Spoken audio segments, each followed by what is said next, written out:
Okay, now the next part of the project after we got done with the masonry steps up there was to put a set of boulder steps to go up the first part of the grade here, working up towards the landing up there.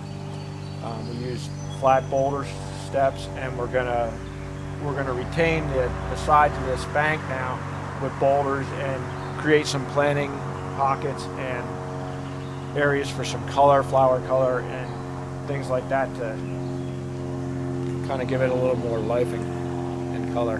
We're going to excavate for the sidewalk now today. That's going to go out to the driveway. It's a pretty good run, and get that stoned and ready for pavers. Before we actually lay the pavers, we're going to complete all the masonry work up on the porch and get all the veneer stone done first. So today it's boulders, excavation, stone, finalize some of the grade work. That's what today's project is going to entail.